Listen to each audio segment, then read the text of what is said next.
মৰমৰ ছাত্ৰ-ছাত্ৰীসকল স্বাগতম জনাইছো নতুন এটা ভিডিঅ'লৈ। আজিৰ ভিডিঅ'টো ক্লাছ 7ৰ সায়েন্স লেসন নম্বৰ 5 দহন আৰু শিখা পাঠটোৰ গোটেই প্ৰশ্নৰ উত্তৰসমূহ ভিডিঅ'ৰ যোগেদি আজি আমি আলোচনা কৰিম। উত্তৰৰ প্ৰশ্নৰ উত্তৰসমূহ আমি আলোচনা কৰিম। অনুশীলনী 1 নম্বৰ দহন সংগঠিত হ'বৰ বাবে আৱশ্যকীয় চৰ্তবোৰৰ তালিকা প্ৰস্তুত কৰা।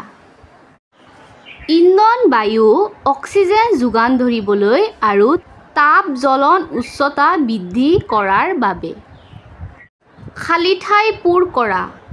এ নম্বৰ কাঠ আৰু কয়লাৰ দহনে বায়ুৰ প্ৰদূষণ ঘটায়। বি নম্বৰ ঘৰত ব্যৱহাৰ কৰা এবিধ জুলীয়া ইন্ধন হ'ল কেৰাচিন।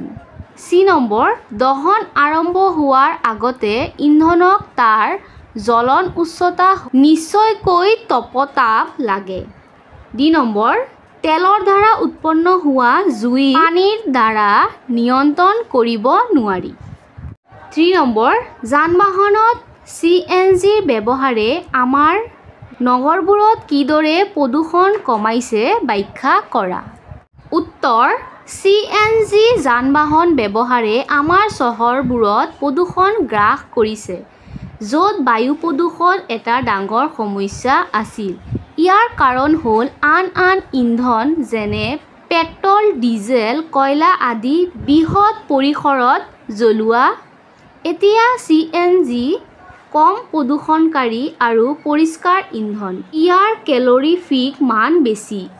ই কোনো অবাঞ্ছিত পদাৰ্থ আৱৰ্জনা হিচাপে এৰি নাযায়, যিয়ে বায়ু প্ৰদূষণৰ সৃষ্টি কৰিব পাৰে। 4 নম্বৰ ইন্ধন হিচাপে LPG আৰু কাঠ তুলনা কৰা।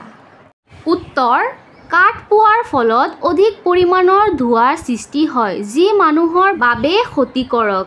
এই ধোঁৱাই উশাহ-নিশাহ কাৰ্যৰ লগত জড়িত অসুবিধাৰ সৃষ্টি কৰে। ইন্ধন হিচাপে ব্যৱহাৰ কৰাৰ ফলত গছে দিয়া দৰকাৰী বস্তুবোৰ আমি হেৰুৱাওঁ।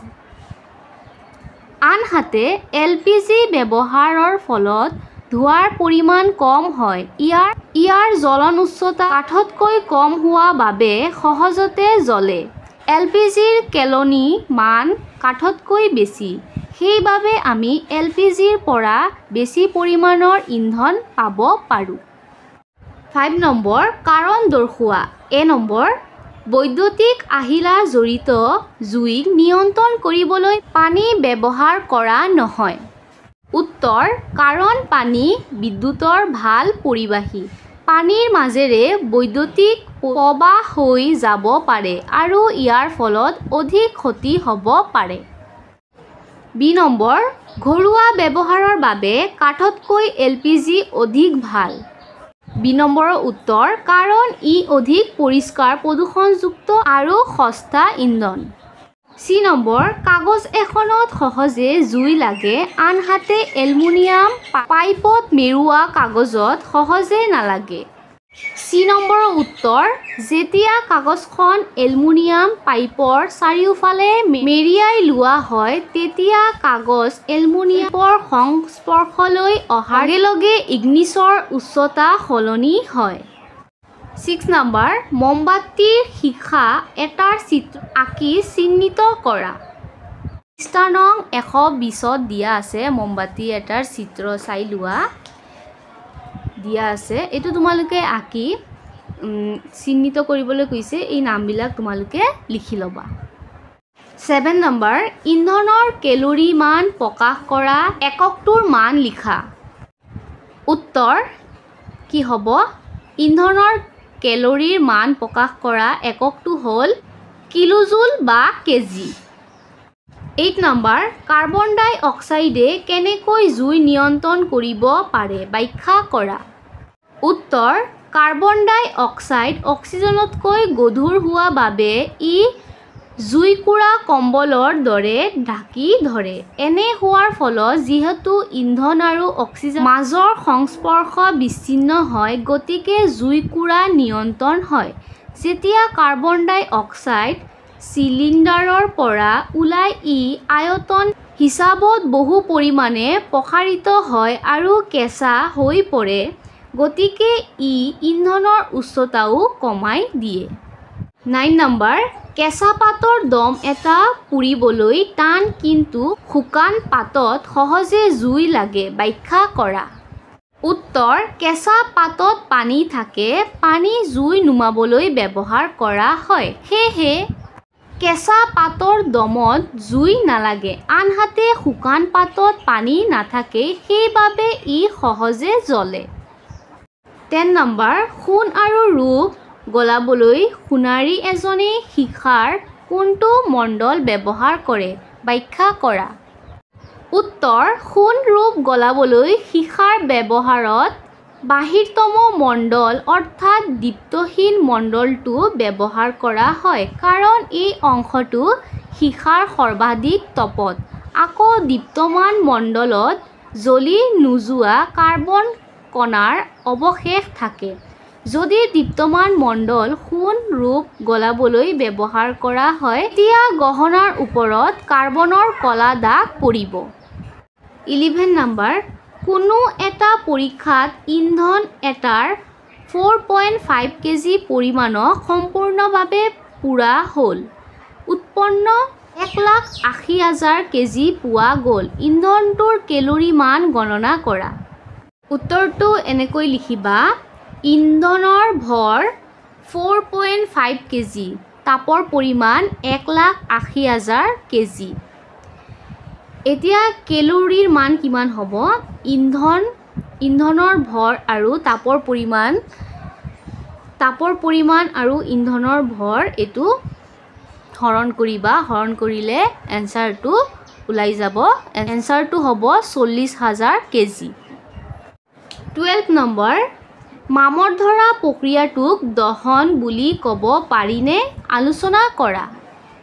উত্তৰ, মামৰ ধৰা প্ৰক্ৰিয়াটোক দহন বুলি ক'ব নোৱাৰি, কিয়নো এই প্ৰক্ৰিয়াত তাপ আৰু পোহৰ উৎপন্ন নহয়।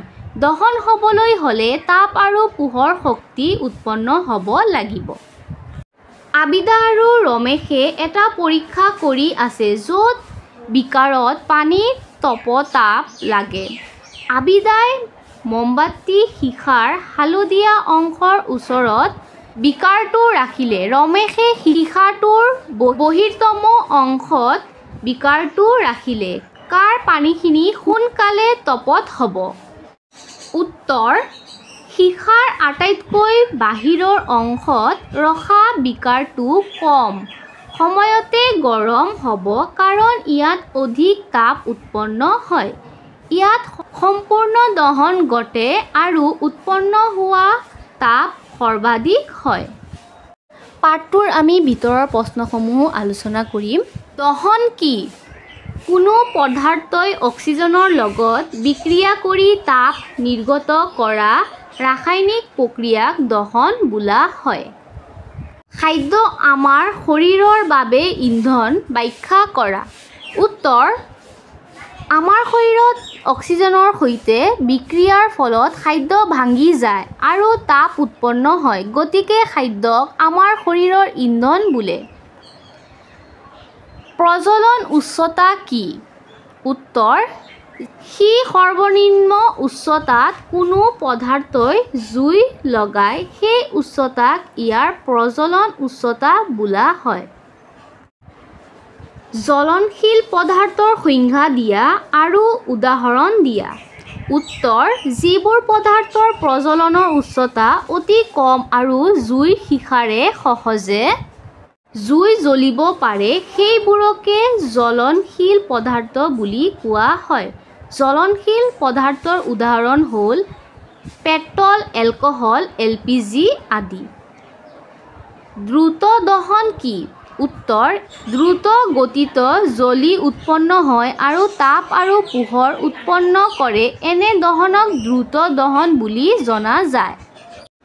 বিস্ফোৰণ কি? ব্যাখ্যা কৰা। উত্তৰ, ফটকা জ্বলালে তাপ, পোহৰ আৰু শব্দৰ বিতৰণৰ লগে লগে হঠাৎ বিক্ৰিয়া ঘটে। বিক্ৰিয়াটোত ঘটিত বৃহৎ পৰিমাণৰ গেছ মুক্ত হয়।